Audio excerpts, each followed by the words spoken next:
Assalamualaikum warahmatullahi wabarakatuh. Selamat pagi dan semangat pagi. Salam sejahtera untuk kita semua. Apa kabar Bapak-bapak, Ibu-ibu? Tentunya kabar luar biasa ya Bapak-bapak, Ibu-ibu semua. Mudah-mudahan selalu sehat, selalu bahagia dan sejahtera. Saya lihat di sana ekspresi bapak-bapak dan ibu-ibu terlihat sangat antusias, sangat bersemangat ya untuk mengikuti mata pelatihan hari ini, yaitu terkait dengan membangun tim efektif. Ya, saya sangat senang kalau sebelum masuk materi ada nuansa yang sangat gembira. Mudah-mudahan nanti selama masuk materi tambah lagi semangat, tambah lagi bahagia, sehingga belajar membangun tim efektif ini dapat energi positif, sehingga pemahamannya mudah-mudahan bapak-bapak, ibu-ibu lebih mudah. Bapak-bapak, ibu-ibu yang luar biasa, kata pepatah, kalau tak kenal maka tak sayang, kalau tak sayang maka tak cinta. Oleh karena itu, izinkan saya berkenalan kepada Bapak Ibu semua. Saya izin berkenalan dengan menggunakan bahasa Inggris. Good morning everyone.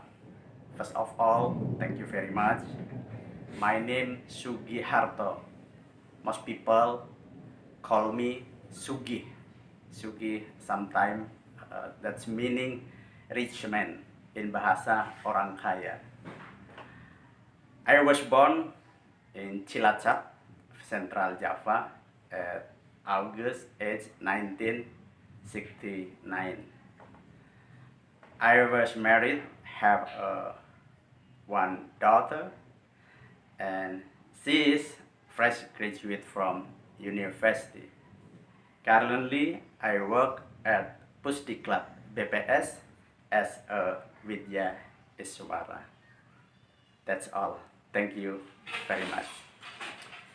Bapak-bapak, ibu-ibu yang saya hormati, marilah kita memulai pembelajaran hari ini terkait dengan materi membangun tim efektif.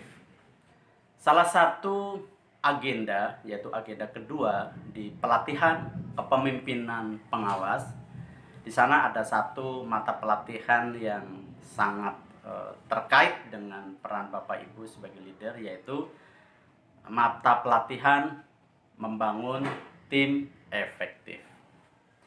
Kalau bicara tim, saya sangat optimis Bapak Ibu peserta ini sudah sangat paham, mungkin pernah jadi anggota tim atau mungkin menjadi ketua atau leader tim. Kira-kira ada yang pernah menjadi anggota tim atau ketua tim? Yang pernah menjadi anggota? Oh, semua hampir pernah ya. Yang pernah menjadi leader, ketua? Ada? Kok kayaknya ragu-ragu? Ada tidak? Oh, ada Bapak. Pernah Pak ya menjadi ketua ya? Ketua apa Pak? Ketua Agustusan? Oh, bukan. Oh, ketua di unit kerja ya. Ada yang lagi? Oh, ada Ibu. Oh, lumayan ya, ada 5 orang. Ya, nanti sharing Pak ya, bagaimana Bapak pernah sukses menjadi ketua tim, atau ibu-ibu, bapak-bapak yang lain pernah menjadi anggota tim, sehingga nanti pas nggak ya yang namanya tim efektif itu seperti yang Bapak Ibu rasakan selama ini dalam bidang tugas di unit kerja masing-masing. Mungkin Bapak Ibu sudah pernah atau membaca modul ya, atau membaca referensi yang ada di berbagai tempat, ada yang di Google dan sebagainya ya. Jadi kalau di modul, salah satu tujuan ya, tujuan daripada membangun tim efektif adalah tadi supaya peserta mampu membangun dan mengelola tim kerja ya, mengelola tim kerja yang efektif untuk pelaksanaan kegiatan pelayanan publik.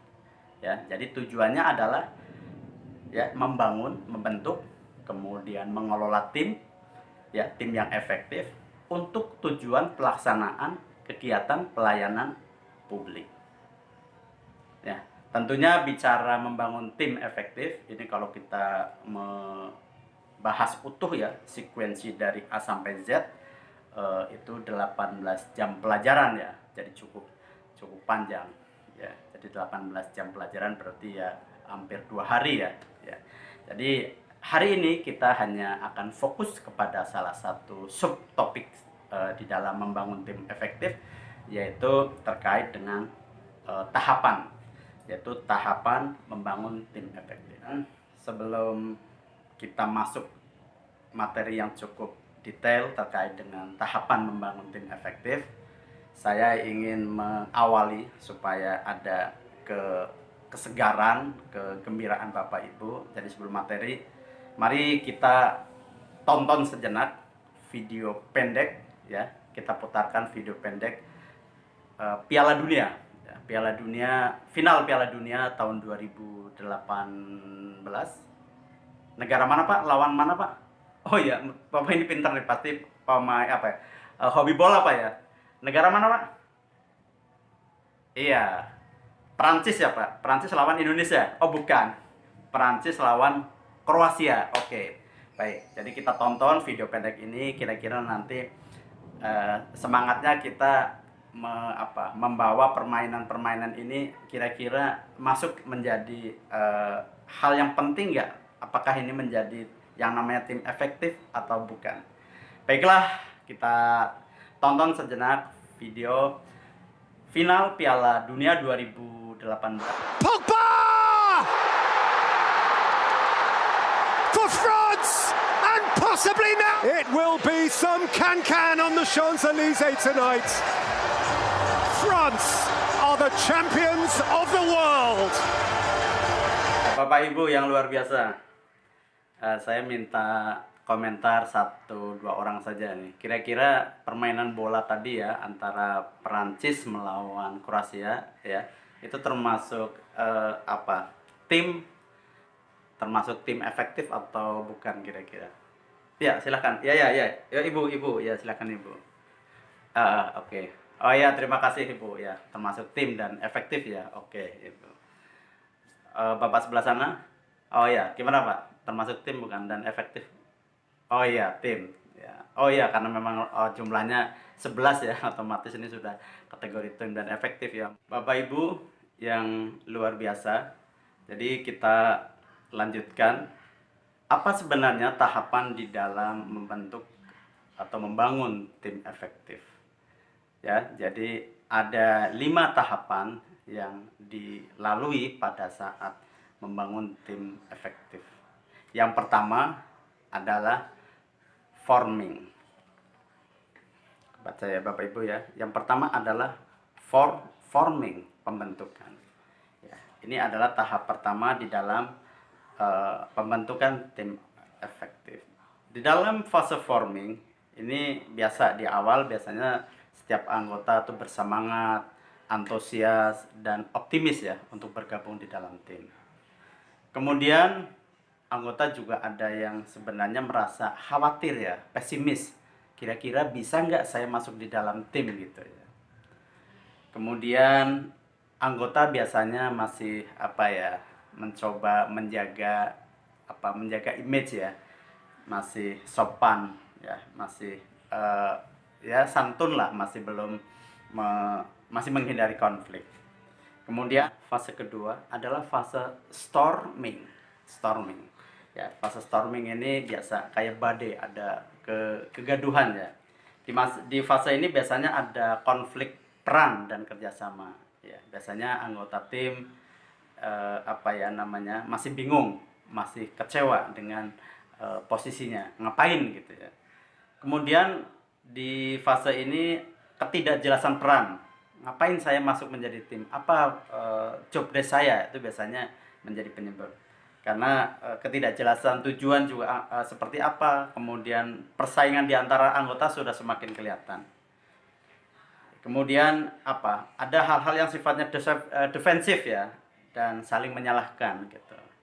Kemudian satu sama lain biasanya saling mengeluh terhadap beban kerja, karena mungkin sedang sibuk, karena mungkin ada job pekerjaan yang lain. kemudian saling berargumentasi terhadap kesalahan. Jadi masing-masing membela dirinya masing-masing kalau dianggap sebagai sumber kesalahan, ya.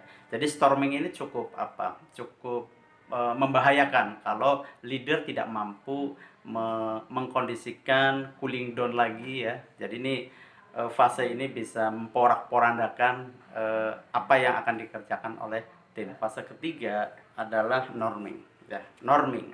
Fase norming ini tadi ketika storming semuanya serba mempertahankan atas keyakinan walaupun salah gitu. Nah, sekarang leader sudah bisa menenangkan kembali, sudah normal, ya, sudah norming.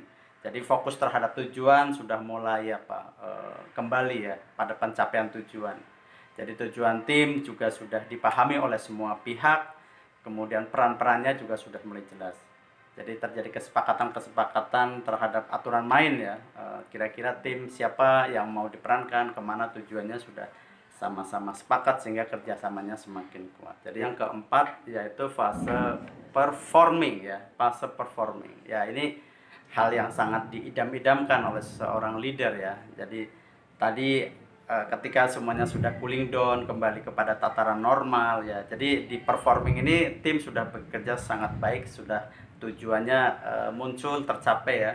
Kemudian anggota tim juga melakukan tugasnya sebaik-baiknya, adanya rasa tanggung jawab yang sama, kemudian bangga menjadi bagian tim. Nah, fase kelima yaitu fase adjourning, ya, fase adjourning. Jadi adjourning ini satu fase yang sudah tuntas, happy, ya, tinggal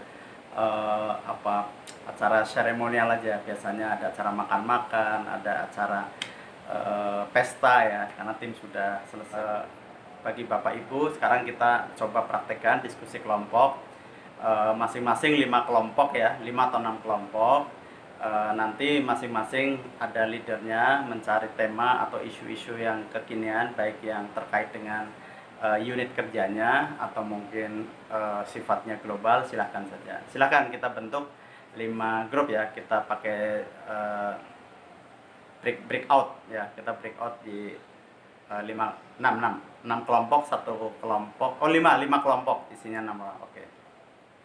Oke, Bapak Ibu, sekarang Bapak Ibu sudah di breakout, silahkan dibuat diskusinya, kira-kira hasilnya seperti apa. Baik Bapak Ibu, ya, luar biasa, semuanya sudah selesai menyelesaikan hasil kelompoknya. Sekarang kita sharing, silahkan kelompok 1 di-share ke yang lain, apa kira-kira yang dirasakan hasil kelompok dari teman-teman kelompok 1. Ya, silahkan kelompok 1. Oke, luar biasa, terima kasih, kita kasih applause buat kelompok 1 yang sudah presentasi. Ya, silahkan kelompok 5. Kelompok 5 memberikan komentar untuk kelompok 1. Iya. Oke, kelompok 5 menanyakan kira-kira di fase storming terasa betul nggak tadi di kelompok 1? Ya, silakan kelompok 1 merespon. Ya, oke, luar biasa. Kelompok 1, ya, betul, tadi merasakan ada fase storming, ya. Setidaknya ketika nyari ide itu saling gontok-gontokan sementara, ya, tapi setidaknya tidak langsung dapat kliknya, ya, ada jeda sementara. Oke, kita kasih kelompok 1 dan kelompok 5 yang sudah saling berinteraksi, ya. Bapak Ibu sekalian yang luar biasa, jadi setidaknya Bapak Ibu sangat memahami dalam waktu yang cepat tahapan di dalam membentuk dan mengelola tim efektif dalam rangka menjalankan pekerjaan untuk melayani. Ya, setidaknya dengan 5 tahapan tadi Bapak Ibu akan semakin lincah.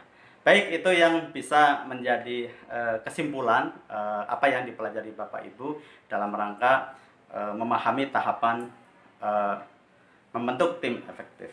Baiklah, di ujung pembelajaran kita saya akan menguatkan semangat Bapak Ibu, karena tim ini tentunya tidak bisa serta-merta, ya, harus ada proses.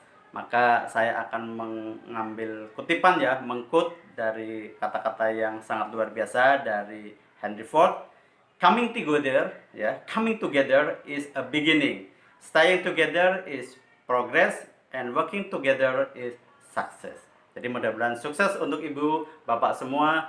Mudah-mudahan mampu menjadi leader yang bisa mengelola tim menjadi tim yang efektif. Terima kasih. Assalamualaikum warahmatullahi wabarakatuh.